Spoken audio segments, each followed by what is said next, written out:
Good morning and welcome back to Questioning Scents with me, Matt. How are you doing? Sorry, it's been a while, but we're back. Obviously the lure of Questioning Scents means I couldn't keep away, so we've got to get through an awful lot. And I thought one thing that we haven't done in ages, apart from make a bleeding video, is put together a list. So we're going to do a little list today on ouds that I think will be perfect for the winter. So this is going to be a list of ouds, and when I say ouds, you've got to bear in mind that we've picked fragrances across the budget, so there's going to be something here for everyone. Okay, so we've got some real cheapies and some very expensive fragrances as well. I like all of these a lot, hence they're in my collection. Some were gifted, some I've bought, but I think they're all pertinent. I quite like a rich fragrance in the winter. I like the whole use of oud now, obviously, as I've been going on longer in my fragrance journey, as it is to say. Sorry, I'm a bit rusty. Oud is a really expensive material. Okay, it costs an absolute fortune. So, you know, if a fragrance that's retailing at £20 has got oud in the title, you can pretty much guarantee it's not going to have any oud in it. Also, just to add to the confusion, quite a lot of Middle Eastern houses use the term oud and perfume interchangeably. So you're going to get a fragrance that's got no oud in it at all, just called an oud, because it helps them sell their particular budget fragrance. So with this in mind, you have to be a little bit skeptical about fragrances that are oud centric or claim to have oud in them. Oud, not only is it super expensive, obviously there are synthetics that people try to put together, or you know, they combine other materials to create an oud accord, but often it's not quite there. If you've ever smelled real oud, whether it be Thai, whether it be Burmese, whether it be Hindi, you know, it is a unique material. It has its own top, middle and base notes. It's a fantastic material. You know, it has so many different facets depending on what part of the world it comes from, which type of Aquilaria tree you know was grown that they extracted the oud from. Even the extraction process has its own you know, effect or stamp on the smell of the oud. So it's a really, you know, incredible material. So always just, you know, be aware that it is so expensive. You're not always going to get the real deal in a perfume. But that being said, we've got some really interesting fragrances for you. I think there's 6 or 7. There's an honorary mention as well, which is worth having a look at. So there's something here for every kind of budget, and hopefully for every kind of taste. What I've tried to do also is just veer away from all rose ouds, because there's an awful lot of rose ouds out there, or oud with rose. There's 1 or 2 in the collection here, but I've tried to look at other you know, ways of doing it, because not everybody loves rose. Rich, my long-suffering partner in Questioning Scents, he's not a massive fan, to put it mildly. So what I've tried to do is, as I say, cut down on the rose. So I think we should get started. And first up, we're going to look at this one, which is called Exclusif Oud, and this is from Maison Alhambra. I have to say, I feel dirty touching this bottle. I don't mind clones at all. I think they absolutely serve a purpose within the fragrance community, shall we say. But I don't like companies like this that rip off bottles. This is a Carolina Herrera clone. I'm not going to do too much in terms of comparison, because I think it's a little pointless, because I'm not that overly familiar with the original. I've only smelt it in Harrods. I haven't got it. But I bought this out of morbid curiosity because it cost £20 for 100ml, and despite the fact they've ripped the bottle off, something chronic, which I don't like, I do actually like the look of the bottle. So yeah, I do feel a bit guilty about talking about this one, but ultimately I wear it, and that's kind of what Questioning Scents is about. We're talking about perfumes that we wear. So this is an oud, and as I said earlier, this costs less than £20, or just over £20 for 100ml. So I think we can safely say that there's not a lot of oud in it. It's a very linear perfume. It's quite sweet as well, so it's going to have a real mass appeal. But what I have to say is the performance is excellent. This has got a strong sillage, good projection, and it really lasts. And it's really linear, so it kind of opens up with this sort of sweet citrusy melange, if you like, that goes into this kind of warm ambery oud with a slightly leathery base. Now the oud is the reason that I was first attracted to this. And when I first smelt it, and I've got a little bit on my hand now, I instantly thought, I've smelt this before a million times. Not the perfume, but the oud accord that's used. So this has that smell of oud that you will find in designer perfumes when they've decided to release an oud flanker, like, you know, Dunhill did it. Everybody's done it effectively. There'll be an oud flanker to a well-known perfume in the collection. And they always kind of invariably have this sort of synthetic oud that smells very much like this. So that has led me to use this in a variety of different ways. I very rarely wear it actually as a perfume on its own, although it is really, really good. But because it has that weird designer kind of familiarity to it, what I do is I layer it. So if ever I go into my collection and think, oh, I wonder what that would smell like with this kind of oud accord, layer it with this, and then what you're doing is you're having some real fun with it. So Rosando Matal No. 5, one of my favourite fragrances, there's no oud in it. So I layer it with this, just to give it a bit of an oudy kind of vibe, and it works really, really well. So you can do that with any perfume you've got. If you've often, you know, if it's too light and citrusy, this will probably overpower it, so it won't work. But if you've got any darker perfumes that you've ever wondered what they would smell like with a bit of oud in them, layer it with that. It really works quite well. So yeah, hate the concept, hate the idea, hate the look, but love the look. So yeah, use it for fun, layer it, and it does actually work really well as a perfume. But as I said, I hate the fact that they ripped off the company's bottle and fragrance. But it is what it is. You know, the company that really, you know, Carolina Herrera's one costs about 250 quid, I think, for 100 ml, and this costs 20, I think it is £22. So there you go. You know, it's a bit of a no-brainer, really. Okay, next up, we're going to look at one of my favourites, which is very much a luxury oud, and this is Xerjoff's Mamluk. Now, I've been after this for a very, very long time. It's just an incredible perfume, and it came up on one of the international sites. One of the international discounters did this crazy run on Xerjoff, and I think it went for like 120 or 130, which is brilliant considering this normally retails at 250. This is an incredible perfume. Not only is it one of my favourite oud fragrances, it's one of my, well, it is utterly my favourite perfume with honey in. So this is a big, billowing, sweet, unctuous fragrance, and it's basically a kind of a realistic oud with honey, and that's all you really get. There's some citrus in here, there's lots of florals listed in the notes, but I don't really get them.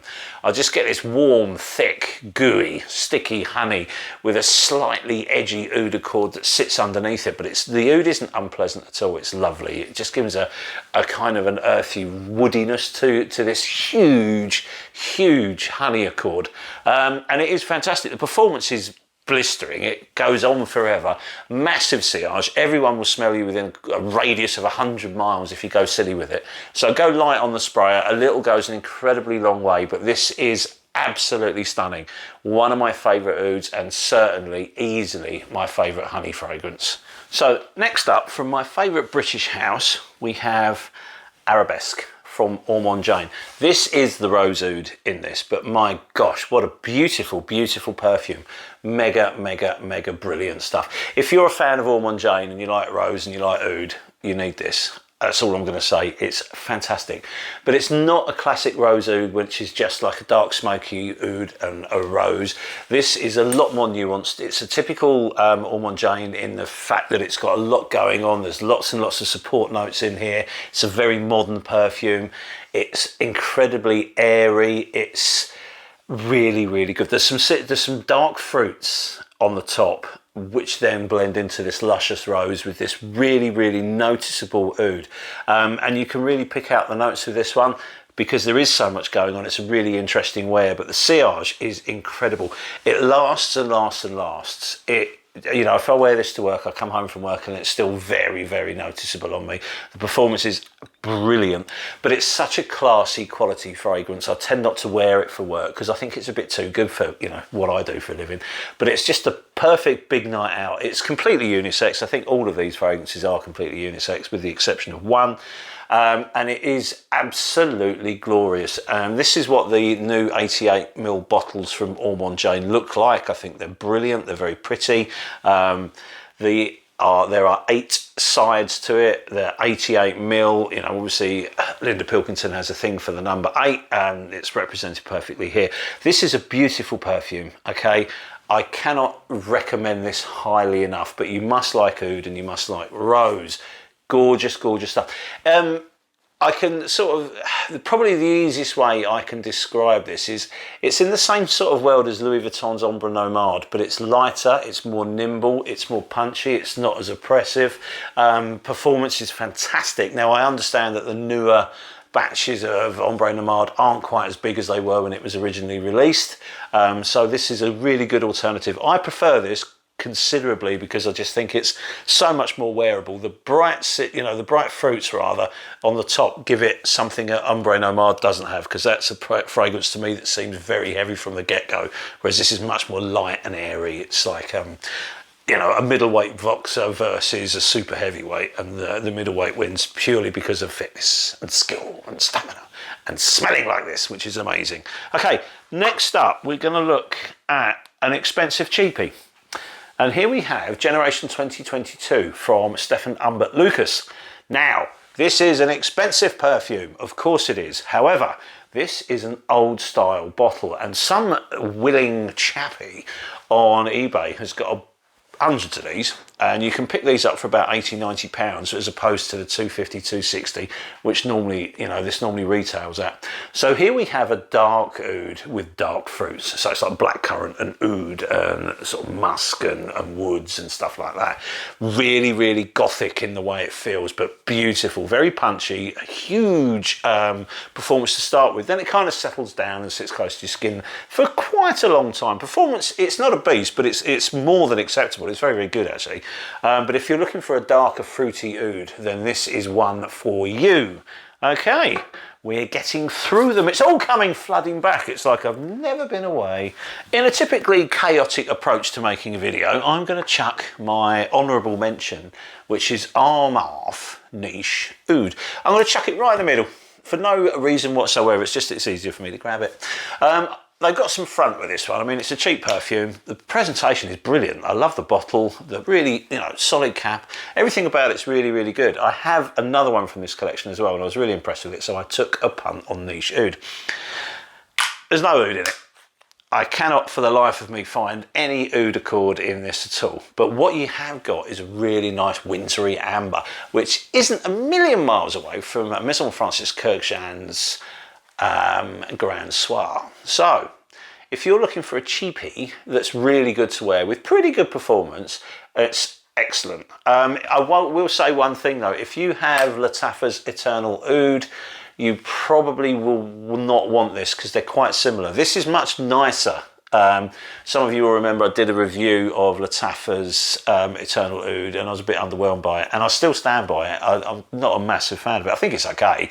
This is just a nicer version of it. It's a bit more rounded, it's a bit more wearable, it's a bit more noticeable, and I like it a lot more. So yeah, I mean, for 20, 25 quid I think these cost, which is silly money when you look. I mean, it weighs a ton, the bottle's beautiful, and the performance is pretty good too. So it's a good like work scent. You're never going to offend anyone.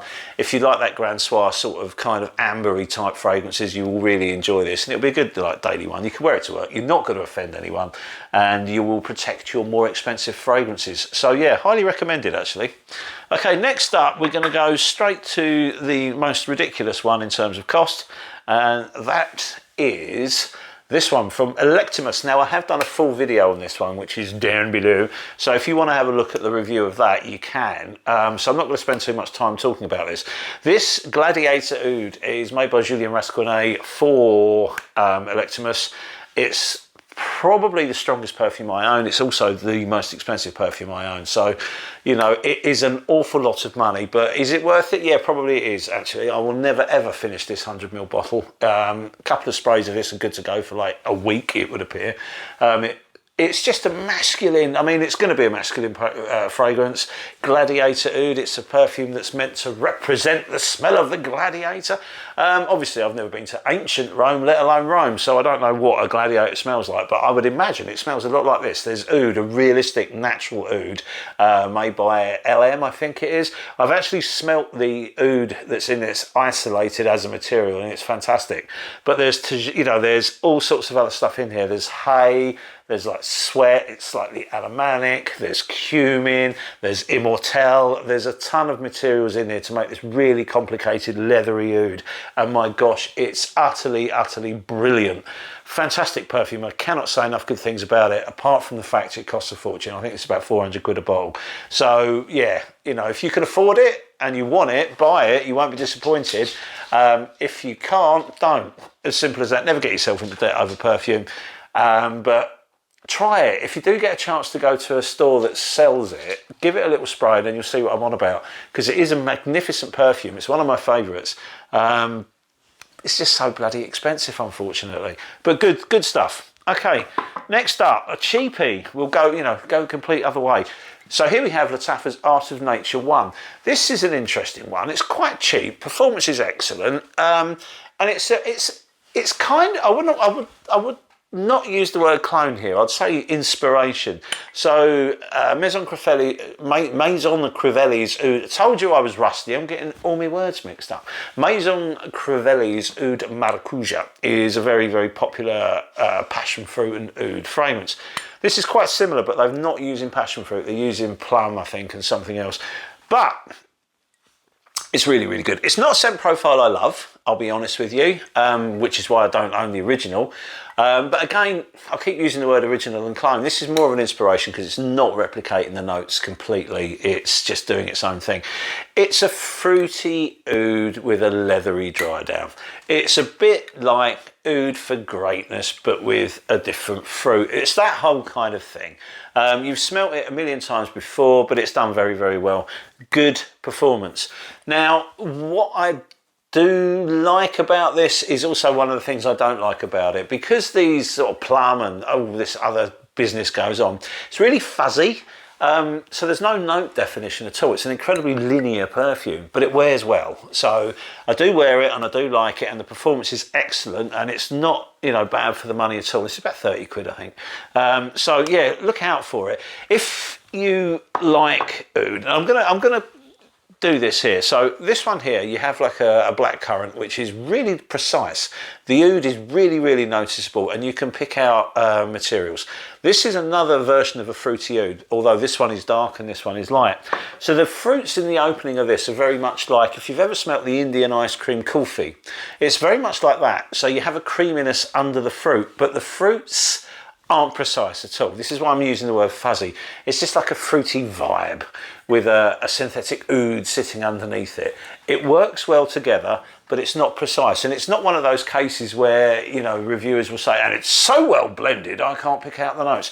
I don't think so. This is more like throwing lots and lots of, ingredients into a stew and then cooking it and hoping it comes out all right at the end, which is kind of a bit like how I feel that this perfume has been put together. I may be doing, the company a massive disservice by saying that, but for me, it's a bit clumsy. It's a little bit amateurish in just when you compare it to, say, things like this. And that's not me being a snob. That's just me using my nose and saying, yeah, it's all right, it's nice, but it's not as good as that in terms of how the fragrance is put together. In terms of wearability, it's brilliant. You'll really enjoy this one if you like a fruity oud, a creamy fruity oud with this leathery dry down. Goes on all day, good projection, good sillage, really, really good value. But if you're looking for an exact clone to the Maison Crivelli, I don't think this is going to tick the box. You're going to like it, but it's not identical by any means. As I said earlier, it's its own take on that kind of whole genre, shall we say. But good perfume.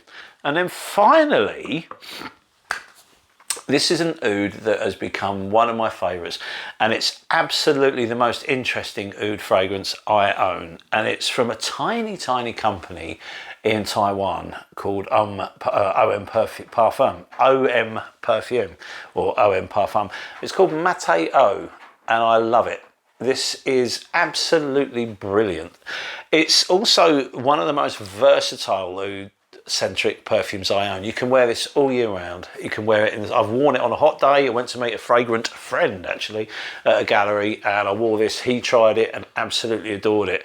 It's just absolutely brilliant. I'm not I don't know why this, you know, I'm not seeing this everywhere on Instagram and things like that, because it's a fantastic perfume and it's really unique. Obviously with a name like Matteo, you know it's going to have mate in it, the tea derivative. It's also going to have green tea in it. There's compressed lime in it, which makes it incredibly fresh, and there is the most stunning Hindi Oud in this. And it's now Hindi Oud, if you're not aware, is often the one that people say it smells really barnyardy. It smells like cows, you know, it smells like manure and all that kind of thing. That's normally associated with Hindi or Indian Oud. A lot of that is to do with how the oud is distilled. If it sits in water too long, you'll get more of that barnyardy effect. In Mate, the oud is completely clean. There's no animalics to it. There's, well, a little bit of an animalic, but there's no barnyard to it. There's no horse shit in here. This is glorious. There's a little bit, it's just a perfume that takes you on a real journey. So it's very fresh and zingy and zippy in the opening, and then it gets a bit dark and there's almost a smoky accord to it where all the teas come swimming around together. Absolutely breathtaking. If you're going to ever get into the world of like artisan or independent little niches, have a look at these guys. They are brilliant, and they're, you know, nowhere near as expensive as sort of the Ensars of this world, or, you know, the Bortnikoffs and all these kind of, you know, well-known artisan oud producers. You know, these guys don't only work with oud, by the way. They make lots of other kind of perfumes, but they do quite a lot of short run perfumes, so always have a look at their website. We'll put a link up for the website for you to see. Have a peruse, because they do quite a lot of small batches, and all the bottles are really cute. They're in, you know, quite often they're unique, so, you know, one will be made and then, you know, that will be the only one that looks like that. And they do these little 15ml bottles, which I have a few of, which are amazing. I will do a video entirely about these guys very, very soon, because you need to know more about them. I love them, and I love the perfume that they're making. So there you have it. We have just gone through, in a very clumsy, typically me, questioning sense, matte version or way of looking at some ouds for you. I hope there's some interest in some of these, because they're all really, really good. Obviously, we've gone from the sublime to the ridiculous in terms of pricing, but there's something there for everyone, and that's what we always want to try and do. And I did say that all of these perfumes, except for one, are completely unisex, and the one that isn't is this. I can't imagine a woman pulling this off well. But then again, as I've always said, if a lady likes the smell of it and she's confident wearing it, I bet it will smell good on her. I just can't see it appealing. But there you go. You know, what do I know? I'm just an old man. Anyway, thank you very much for your time. It's always a pleasure making these videos, and I'm sorry it's been so long since we've last made one. But, you know, I've tweaked my kind of sort of social life a bit, so hopefully there will be more time for more videos. So I hope you enjoyed it, and we shall see you soon on the next one. Cheers, thanks, and bye.